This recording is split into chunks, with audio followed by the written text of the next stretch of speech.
tax deducted at source. What is TDS? It's basically a mode of collection of taxes by the government. तो government हमारे जरिए से taxes collect कर रही है. तो दो पार्टी के बीच में होता है, एक डिडक्टर एक डिडक्टी. सो जो भी पेमेंट करता है वो बंदा डिडक्टर होता है और वो टीडीएस काट के सामने वाले को पे करता है.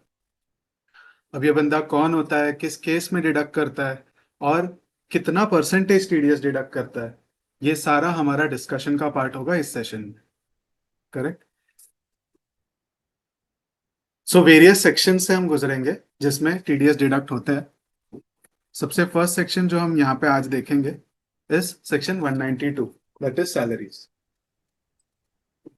सो लेफ्ट हैंड साइड पे हमारा पेयर है, राइट हैंड साइड पे जो पेई है जिसको पैसे मिल रहे हैं, और बीच में जो डिडक्ट हो रहा है वो है टीडीएस. ठीक है. मैंने पर्पस लिखा है ऊपर सैलरी. सो 192 सेक्शन में सैलरीज पे टीडीएस कटता है. और सैलरी पे रेट कितनी लगती है, तो एवरेज रेट हम बोल सकते हैं, जो स्लैब रेट्स होती है उस पे टीडीएस कटता है. और ऑप्शन होता है new regime old regime choose करने का. What is new regime old regime? Is the rate that is applicable is different between the two regimes. So whatever rate is applicable to you, you can opt for. Who you यानी employ can opt for. ठीक है. कुछ important बातें section 192 के बारे में. सबसे बहुत ज्यादा इंपॉर्टेंट बात है कि 192 is applicable to any employer. ज्यादातर टीडीएस हम इस तरीके से देखते हैं जहां पे हम ये बोलते हैं कि एक इंडिविजुअल और एक एचयूएफ को टैक्स ऑडिट एप्लीकेबल हो तो ही टीडीएस कटना चाहिए. बट सेक्शन 192 ऐसा नहीं चलता. It says it is applicable to any employer. That is the first important thing that we should know. Second important thing that we should know is employ को कुछ declarations भी देने पड़ते हैं. सेक्शन 192 में कैलकुलेट करने के लिए हमें एम्प्लॉय से कुछ डिटेल्स चाहिए होती है. बिना उसके हम वो कैलकुलेट नहीं कर पाएंगे. सो डिटेल्स क्या होती है? उसके एचआरए के बारे में, लीव ट्रैवल अलाउंसेस के बारे में, इनकम फ्रॉम हाउस प्रॉपर्टी में उसके पास होम लोन का इंटरेस्ट होगा तो वो इंटरेस्ट का सर्टिफिकेट उससे चाहिए होगा. एटीसी में जो उसके डिडक्शंस उसको एलिजिबल है उसके डिक्लेरेशंस चाहिए होंगे, यानी डॉक्यूमेंट्स चाहिए होंगे. तो ये सारा काम एम्प्लॉयर करता है. कौन करता है? एम्प्लॉयर करता है. एम्प्लॉयर ये सारे डॉक्यूमेंट्स एम्प्लॉय से कलेक्ट करता है, कंप्यूट करता है, अप्रोप्रिएट टीडीएस पे आता है, उसको डिवाइडेड बाय 12 करता है और हर महीने के सैलरी में से काट के एम्प्लॉय को देता है. क्लियर. सो इस तरीके से सेक्शन 192 का टीडीएस कंप्यूट होता है. Then we move forward to section 192A. Section 192A again salary से रिलेटेड है. अगर आपने अपना employ provident fund pre maturedly withdraw कर लिया, प्री मैच्योर्ड विदड्रॉल का मतलब मैं बताता हूँ, बट अगर आपने अपना एम्प्लॉय प्रोविडेंट फंड विदड्रॉ कर लिया तो जो वो प्रोविडेंट फंड से आपको पे कर रहा है, यानी trustees of the provident fund scheme या कोई भी authorised person under the scheme, वो इंश्योर करेगा कि आपका टीडीएस कटाओ. प्री मैच्योर विदड्रॉल का क्या मतलब हुआ? ईपीएफ की कुछ एक लॉक इन पीरियड होती है जितने साल तक वो रहनी चाहिए अंदर. लेकिन अगर कुछ सच सिचुएशंस को अगर हम छोड़ दें, अगर आप उसको विदड्रॉ करते हो तो आपको टीडीएस कट के मिलेगा. बेसिकली गवर्नमेंट क्या करना चाह रही है? डिस्करेज करना चाह रही है पीएफ के विदड्रॉल को. ओके. सो क्या कंडीशंस है? तो 5 साल तक रहने चाहिए पीएफ में और कुछ स्पेसिफिक केसेस में ही उसका विदड्रॉल अलाउड है. ठीक है. अगर आप वो स्पेसिफिक केसेस में वो विदड्रॉ नहीं करते हो तो आप पे टीडीएस डिडक्ट होगा. उसकी एक बेसिक लिमिट भी है. जो बेसिक कट ऑफ मैंने लिखा है उसका मतलब अगर उसके नीचे रहा तो टीडीएस नहीं कटेगा, यानी 50,000 से नीचे रहा तो टीडीएस नहीं कटेगा. कितना रेट है? यहाँ पे कोई एवरेज रेट्स नहीं, यहाँ पे 10% बोला गया है. सो 10% टीडीएस डिडक्ट होके बंदे को हाथ में मिलता है. ठीक है. सो एंड जो रेसिपिएंट है वो एम्प्लॉय, इंडिविजुअल एम्प्लॉय होना चाहिए. ठीक है. तो recipient is an individual. The deductor is the organization, the PF organization or any authorized person within that organization deducts TDS at the rate of 10% if the payment exceeds 50,000. ठीक है. And it is taxable only if it is a premature withdrawal. What is a premature withdrawal? जो आपने 5 year का term नहीं सर्व किया और उससे पहले ही आप अगर निकाल रहे हो पीएफ से, तो वो प्रीमेच्योर विड्रॉल माना जाएगा, जिसपे 10% टीडीएस कटने के बाद ही आपके हाथ में वो पैसा आएगा। ठीक है। कुछ स्पेशल इंस्टेंसेस है जहाँ पे नहीं, फिर भी नहीं डिडक्ट होगा। वो है अगर इल हेल्थ के वजह से आपने अगर निकाला, कोई मेडिकल रीजन है आपके, तो फिर टीडीएस नहीं डिडक्ट होगा, भले ही आप प्री मेच्योर विड्रॉल कर लो। अगर बिजनेस ही डिसकंटिन्यू हो गया, कंपनी बंद हो गई, वैसा कुछ प्रॉब्लम हो गया, तो भी प्री मेच्योर विड्रॉल पे कोई प्रॉब्लम नहीं है। अगर एम्प्लॉयमेंट किसी कारणवश उसने आपको निकाल दिया, वैस उस तरीके से सेसेशन हो गया एम्प्लॉयमेंट का, तो भी चलेगा। But normal switching, job switching, जब आप जॉब छोड़ के जाते हो तब आप विड्रॉ नहीं कर सकते। आपको वही खाते को दूसरे के साथ कंटिन्यू करना चाहिए, दूसरे एम्प्लॉयर के साथ कंटिन्यू करना चाहिए। So this is in all section 192A। Will move forward to the next section, section 193। Left hand side पे, एनी पर्सन जो पे करता है किसी रेसिडेंट को क्या, इंटरेस्ट ऑन सिक्योरिटीज, तो वो टीडीएस डिडक्ट करेगा। क्या रेट है, 10%। ठीक है। इसकी भी कुछ कट ऑफ रेट्स है। 10,000 saving bonds, 5,000 debentures, other case में नो लिमिट, और 10% रेट डिडक्ट करेगा। Will move on to the next part, section 194। Section 194 क्या है, डिविडेंड पे कटने वाला टीडीएस। इसमें कौन डिडक्ट करता है, तो एक कंपनी का प्रिंसिपल ऑफिसर यानी डायरेक्टर। ठीक है, वो रिस्पॉन्सिबल है टीडीएस डिडक्ट करने के लिए। किस किस चीज पे टीडीएस डिडक्ट कर रहा है, dividend pay. Correct. And resident share holder को मिलने वाले डिविडेंड पे वो ये वाला टीडीएस डिडक्ट कर रहा है। ठीक है। अब रेट क्या है और cut off rate, cut off क्या है, कट ऑफ 5,000 के ऊपर अगर कुछ भी पे किया तो वो 10% टीडीएस डिडक्ट करेगा। Okay. So this is section 194। Move forward to the next section. Next section है सेक्शन 194A। कोई स्पेसिफाइड पर्सन अगर interest other than interest on securities देता है तो। सो बेसिकली सेक्शन 193 में इंटरेस्ट ऑन सिक्योरिटीज हमने देखा, ये उससे सिमिलर है।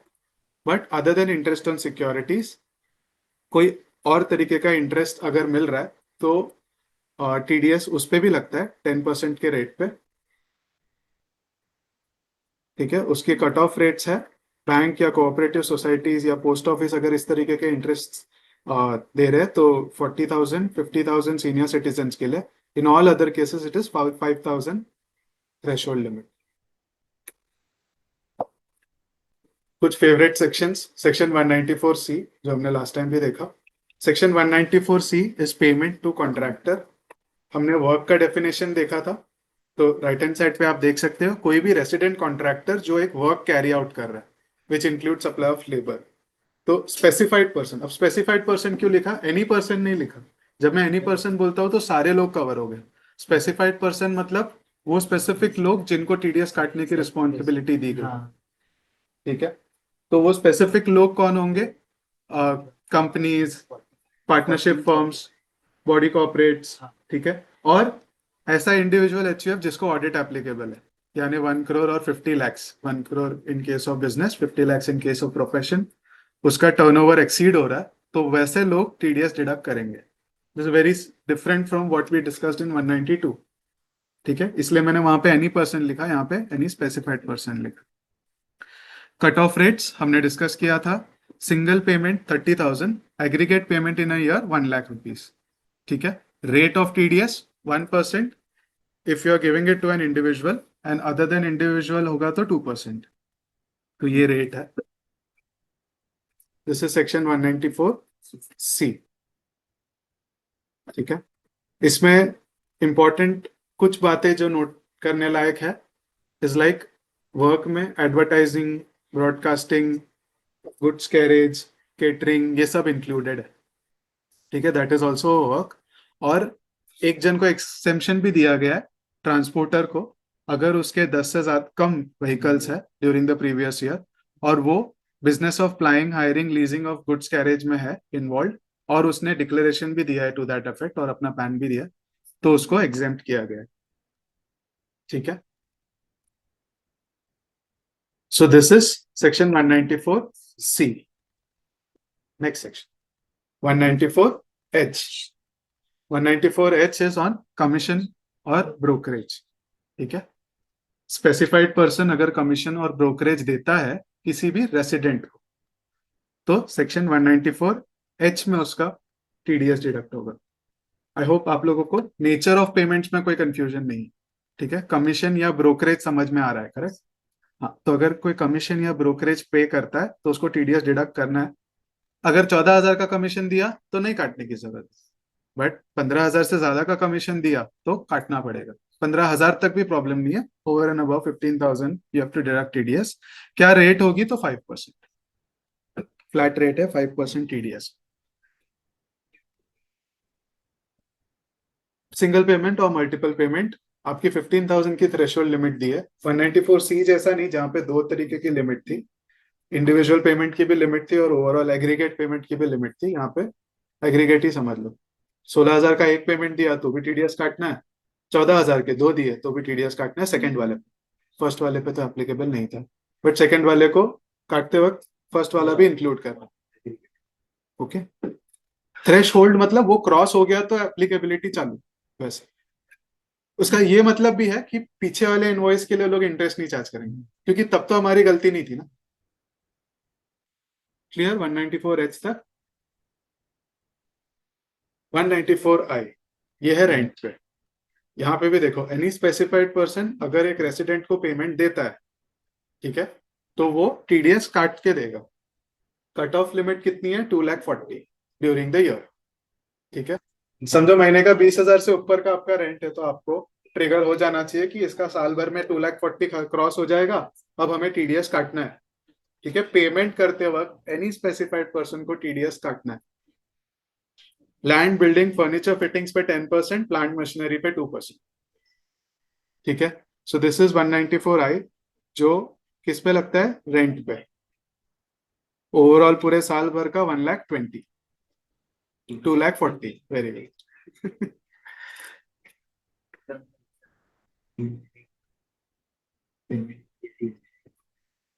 एक साल पेमेंट के लिए 60,000 डिडक्ट करके, तो बाद में एक महीना मेरा लैप्स हो गया, और फिर मैं 2 महीने का एक और 2 महीने का एक साथ अभी पे करा, तो मतलब इंटरेस्ट के साथ पे करना है कि नहीं? कट ऑफ अगर क्रॉस हो गया, अगर आपका नहीं, मेरा थ्रेशोल्ड क्रॉस हो गया है, 20,000। थ्रेशोल्ड क्रॉस हो गया उसके बाद से इंटरेस्ट चार्ज होना चाहिए। बट आप ऐसे नहीं कर सकते। मोस्टली प्रैक्टिकल केसेस में कैसा होता है, एक बार आपने टीडीएस डिडक्ट करना चालू कर दिया ना, फिर तो मीटर चालू हो गया, तो आप बीच में कभी स्किप कर देते हो तो फिर आपको उस पर भी इंटरेस्ट भरना ही पड़ेगा। बिकॉज फिर थ्रेशोल्ड नहीं देख सकते ना, एक बार आपने डिडक्ट कर दिया है। जब तक डिडक्ट नहीं करते तब तक आप बोल सकते हो because of the threshold I haven't deducted. ठीक है, तो इसका क्वेरी ये था कि सपोज मैंने एक आध सो महीने में टीडीएस डिडक्ट किया। यस। चेक क्वेरी था, जो अभी अमेंडमेंट आया है कि GST will be charged on rent registered persons को, तो यहाँ पे टीडीएस जीएसटी अमाउंट पे भी कट होगा या सिर्फ रेंट पे? सो आप किस अमेंडमेंट की बात कर रहे हो वो तो मुझे नहीं पता, बट सेकंड जो आपका क्वेरी है कि टीडीएस जीएसटी अमाउंट पे भी डिडक्ट होना चाहिए, तो उसका आंसर है नहीं। बेसिक अमाउंट पे ही टीडीएस डिडक्ट होना चाहिए। सो फॉर एग्जाम्पल, अगर रेंट लग रहा है 2,00,000 रुपीज प्लस जीएसटी, 2,36,000, तो 2,00,000 पे टीडीएस काटना है। 2,00,000 पे 10%, दैट इज 20,000। उतना टीडीएस काट के आपको सामने वाले को पे करना है। One okay, lakh eighty thank you. Plus 36 ऐसा। ठीक है, बाकी जीएसटी हम अलग सेपरेटली कवर करेंगे। I would not like you all to mix it up here.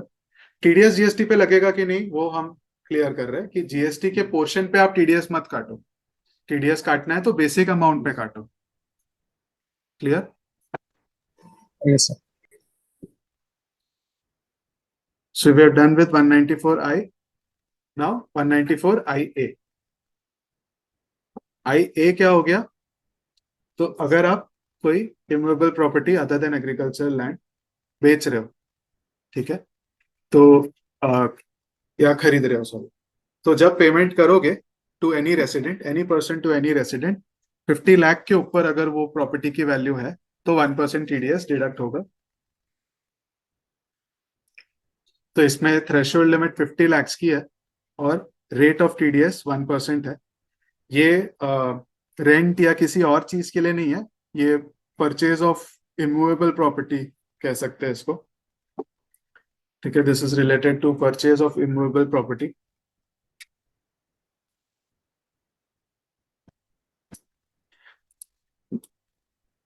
I B is on rent. ठीक है, अब इसमें जो पेयर है वो देखो थोड़ा special highlight, payment of rent by an individual और HUF not liable to tax audit, क्योंकि 194 आई में स्पेसिफाइड पर्सन था, मतलब वो बंदा जो लायबल टू टैक्स ऑडिट है उस केस में, और कंपनीज एलएलपीज पार्टनरशिप फर्म्स को तो एनीवेज डिडक्ट करना ही, वो लोग तो है ही स्पेसिफाइड पर्सन। यहाँ पे ये उन लोगों को पकड़ता है जो टैक्स ऑडिट में नहीं है। तो 194 आईबी क्या बोलता है, अगर आप लैंड बिल्डिंग और बोथ का रेंट पे कर रहे हो, तो कितना रेंट पे कर रहे हो, 50,000 पर मंथ। ठीक है, 50,000 पर मंथ से ऊपर रेंट पे कर रहे हो तो आपको 5% टीडीएस डिडक्ट करना है। ठीक है, इसमें एक स्पेशल कंडीशन भी है कि आपको टाइम मिल जाता है टीडीएस गवर्नमेंट को पे करने के लिए।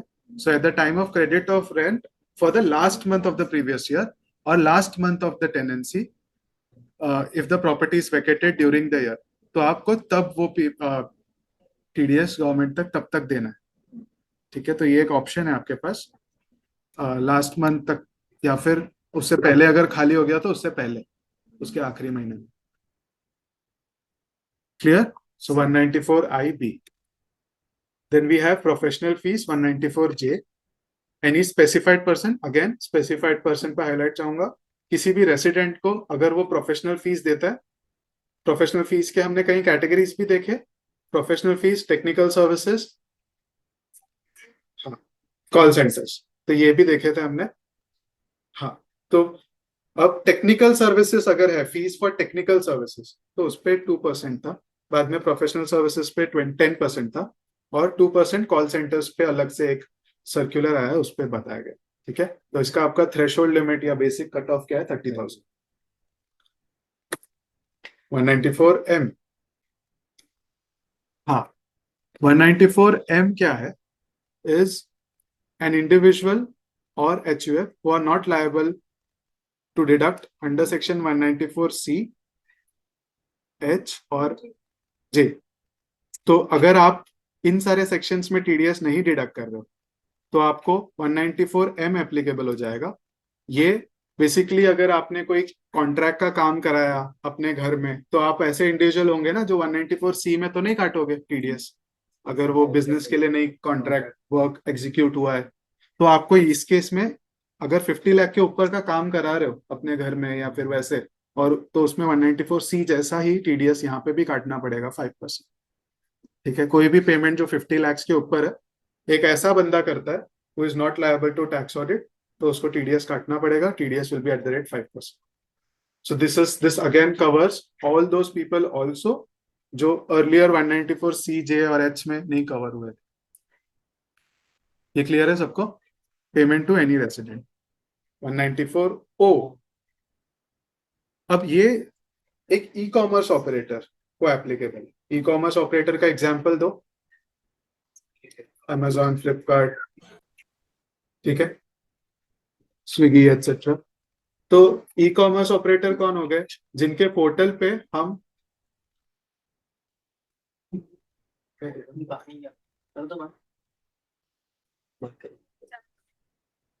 निकाल दे।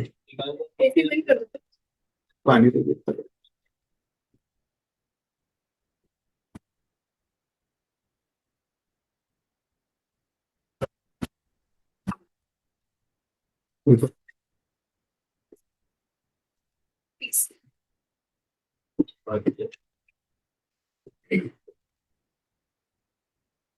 ठीक है, अभी हम कंटिन्यू करते हैं।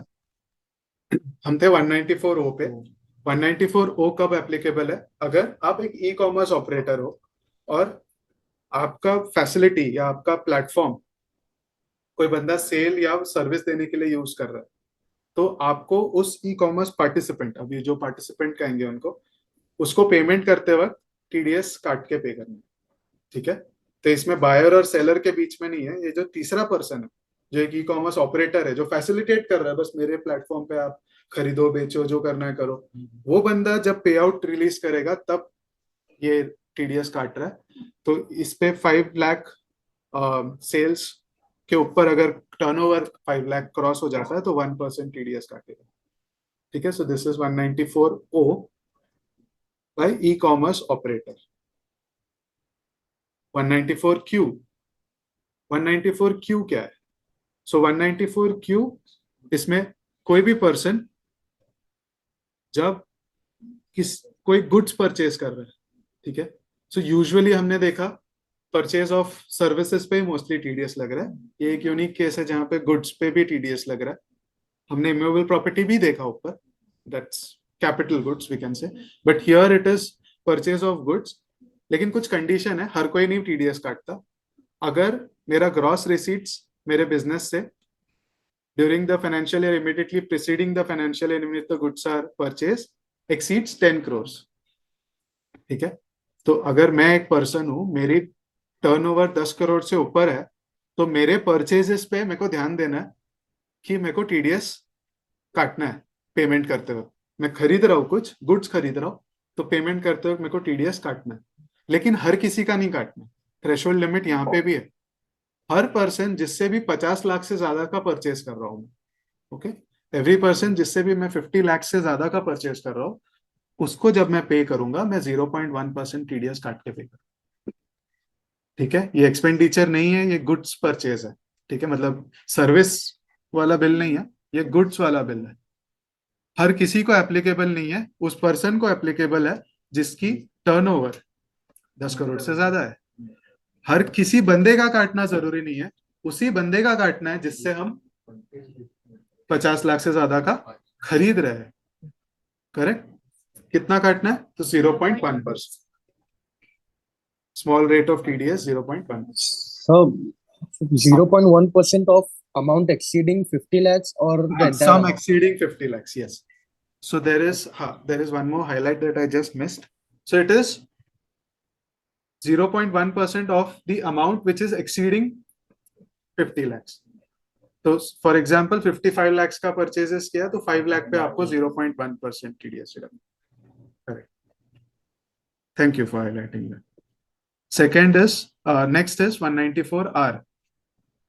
ठीक है, 194R, अब इसमें एप्लीकेबिलिटी भी आपको देखनी होगी। तो ये एप्लीकेबल है फ्रॉम 1 जुलाई 2022। तो कोई भी तरीके का बेनिफिट या परक्विजिट कहते हैं इसको, स्पेशली एक और कंडीशन है, in respect of business and profession ही होना चाहिए। So any kind of benefit और perquisite that is received by in respect of business or profession, at that time TDS has to be deducted. इसमें भी cut off है 20,000 का और rate है 10% का। सो यूजुअली अगर एक एग्जाम्पल के तौर पे इस पे समझे, किसी के पास है एग्जाम्पल, क्या बेनिफिट क्या परक्विजिट की बात कर रहा है? हाँ, मतलब क्या, एक और एग्जाम्पल बना दो, एक कहानी बना दो किसी।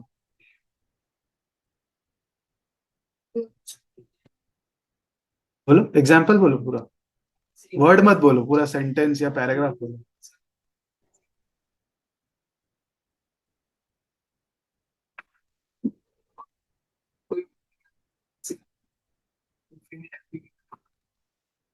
कैश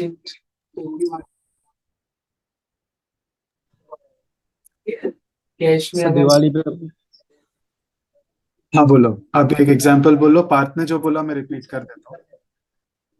दिवाली पे कुछ अगर कुछ बिजनेस एसोसिएट्स को पार्टनर्स को कुछ दिया गिफ्ट, हम्म, बहुत लोग बहुत कस्टमर्स और बहुत क्लाइंट्स गोल्ड चेन्स वगैरह देते हैं। करेक्ट। ठीक है, दोनों एग्जाम्पल्स को एक बार एनालाइज कर देते हैं, दोनों वैलिड एग्जाम्पल्स है। अब मैं बताता हूँ बेनिफिट या परक्विजिट कहाँ है। पार्थ ने ये बोला कि किसी एक इन्फ्लुएंसर को किसी बिजनेस ने पकड़ा, उसको एक समझो उसी कंपनी का प्रोडक्ट दे दिया, जैसे वो कंपनी गाड़ियां बेचती है, उस इन्फ्लुएंसर को दे दिया फ्री में। वो बोला तू ये गाड़ी तू अपने वीडियोस में डाल और उसको प्रमोट कर। ठीक है, तो वो जो उसको फ्री में दे दिया वो एक तरीके से या एक रिड्यूस प्राइस पे दे दिया, नॉट नेसेसरी फ्री, बट एक रिड्यूस प्राइस पे जो भी दे दिया उससे एक बेनिफिट या परक्विजिट मिला। और वो उसके बिजनेस प्रोफेशन से कनेक्टेड है। देखो, वो इन्फ्लुएंसर है तो उसका काम ही है इन्फ्लुएंस करना लोगों को towards a product, so that becomes a valid example to deduct TDS. Second, इन्होंने जैसे कहा दिवाली के टाइम पे या कभी भी गिफ्ट्स दे देना, but it should be in relation to the business. Again वो बहुत जरूरी है in respect of business and profession to improve the business relationship. ऐसा हमने मेडिकल कंपनीज को भी करते हुए देखा है, जैसे फ्रीबीज बांटते हैं डॉक्टर्स को, वो लोग ये देते हैं, गिफ्ट्स वगैरह बांटते हैं। ये वन ऑफ द पर्पस था जिसकी वजह से ये इंट्रोड्यूस भी हुआ। तो उस केस में भी टीडीएस डिडक्ट होगा एट द रेट 10%, और कट ऑफ भी दिया है 20,000 का। छोटे मोटे गिफ्ट की बात नहीं कर रहे, 20,000 के ऊपर के गिफ्ट की बात कर रहे हैं। 194S, this is digital currency का अगर ट्रेडिंग हो रहा है दो जन के बीच में, तो जो पेयर है any person, he has to deduct TDS at the rate 1%। ठीक है। अब buying selling of virtual digital assets which consist of some crypto currencies या फिर NFTs, टोकन्स। सो ये सारे अगर डिजिटल करेंसीज में आप डील कर रहे हो, तो कंसिडरेशन जब आप पे करोगे, अगर वो 50,000 से एक्सीड करता है इन case of resident individual and HUF, और अदर केसेस में अगर वो 10,000 को एक्सीड कर देता है, तो जो भी पेमेंट आप दोगे सामने वाले को, सेलर को, तो आपको 1% TDS काट के ही देना है। ठीक है। ये अगेन आई थिंक 1 जुलाई से है, मैं लिखना भूल गया हूँ, बट ये मिड ऑफ द ईयर से एप्लीकेबल ये दोनों। सो स्क्रीन पे नहीं दिख रहा बट है ये। सेक्शन 195, सेक्शन 195 क्या है? कोई भी पर्सन किसी नॉन रेसिडेंट को पे कर। अब तक हम पीछे देख रहे थे सारे रेसिडेंट केसेस थे, राइट हैंड साइड पे जितने भी थे सारे रेसिडेंट केसेस थे। तो क्या होगा अगर मैंने रेसिडेंट नहीं किसी और को दिया, तो आपको डबल टैक्सेशन अवॉइडेंस एग्रीमेंट या फिर आपके इनकम टैक्स में जितना भी लिखा है विच एवर इज हायर, वो आपको TDS काट के उसको पे करना है। ठीक है। सो इस केस में किसी भी नॉन रेसिडेंट को, कोई भी पर्सन, एनी पर्सन बोला, any person who makes payment, and इसमें कोई कट ऑफ रेट भी नहीं है, तो आपको TDS डिडक्ट करना टैक्सेशन अवॉइड, तो मेरे को इतना बैठ नहीं रहा वो, ठीक है। है। मैं बिठाता हूँ एक मिनट। तो एक काम करो, वो जगह तो पहले खाली करो। अब रेट्स जो है ना, एक तो इनकम टैक्स एक्ट में लिखे गए हैं। ठीक है। तो रेट इन फोर्स मतलब क्या हो गया, जो एक्ट बोलता है कि नॉन रेसिडेंट को समझो 30% या 40% लगेगा। दूसरा, डबल टैक्सेशन अवॉइडेंस अग्रीमेंट करके होता है दो कंट्रीज के बीच में। हाँ, दो कंट्रीज के बीच में डबल टैक्सेशन अवॉइडेंस अग्रीमेंट करके होता है। सो वो अग्रीमेंट में भी रेट्स दिए जाते हैं, विच एवर इज बेनिफिशियल रहता है। बट हाँ, TRC होता है, टैक्स रेसिडेंट सर्टिफिकेट, और दूसरा पैन कार्ड होता है, और भी होते हैं फॉर्म, दूसरे फॉर्म भी होते हैं। तो वो कंप्लाई करोगे तो फिर आपको बेनिफिशियल रेट मिलेगा, ये सेक्शन 90 में। तो आपको समझा दो रेट्स कौन से है? हाँ सर, मतलब वो अपना इस पे रहता है ना, दो कंट्रीज का जो रेट्स डिसाइड हुआ रहता है उस पर एक अग्रीमेंट, तो वो ट्रीटी साइन होती है, जो एग्रीमेंट आपको हाँ इनकम हाँ। टैक्स के पोर्टल पे भी मिल जाएगा। वो एग्रीमेंट में तो आपको उस चेक बेस करना पे है कि अपने को किस ये एप्लीकेबल होगा ना, मतलब ऐसा। एप्लीकेबल तो है। मतलब आप ये समझो, कोई भी पेमेंट आप नॉन रेसिडेंट का करते हो तो आपको TDS डिडक्ट करना है। अब रेट कौन सा लेना है, वो बेनिफिशियल रेट अग्रीमेंट लेना में से है। लिखना है। हाँ, ओके या कोई स्पेसिफिक ओके। रेट है, तो इनकम टैक्स में भी वो सेक्शंस है स्पेसिफिक रेट्स के, काफी सारे सेक्शंस है। और बेनिफिशियल रेट, अगर अग्रीमेंट में कोई अच्छा रेट दिया है, दोनों कंट्रीज के ट्रीटी साइन हुई है और गवर्नमेंट अग्री करती है इतने रेट के लिए, तो उसके कंडीशंस अगर आप फुलफिल करोगे तो आपको बेनिफिशियल रेट भी मिलेगा। सो ओके ये सर। सेक्शन 195 बोल रहा है। बैठ गया? हाँ सर। ठीक है, we have very less time. So 206AB, तो ये क्या बोलता है? ये सेक्शन काफी सिंपल है कि आपको ये देखना है कि आपका सामने वाला पिछले 2 साल में रिटर्न फाइल कर रहा है कि नहीं, for the previous 2 fiscal years. preceding the previous year in which tax is supposed to be deducted. तो मैंने एग्जांपल दिया है सामने 2022-23 यानी करंट ईयर जो चल रहा है, तो 1920 और 2021 में उसने टीडीएस अरे रिटर्न्स अपने फाइल किए हैं क्या, वो देखने हैं आपको। और अगर उसने नहीं फाइल किया है तो आपको अगर टीडीएस 50,000 से ऊपर है, वो भी एक कंडीशन है, तो आपको ये देखना है कि उसने पिछले 2 सालों में रिटर्न्स फाइल किए है कि नहीं, और total tax deducted at source 50,000 से ऊपर है तो आपको हायर रेट से उसका टीडीएस काटना है। ठीक है, एक नोट दिया हुआ मैं रीड कर लेता हूँ। This section shall not apply where tax is required to be deducted under section 192, 192A, सारे देखे हमने। 192 is for salary, 192A, 192 194B, BB is winnings and lotteries जो हमने एक्सक्लूड किया है, LBC और N जो हमने एक्सक्लूड किया है। Resident individuals are liable to pay twice the rate specified in the relevant provision of the Act, twice the rates in force, or rate of 5% plus cess plus surcharge.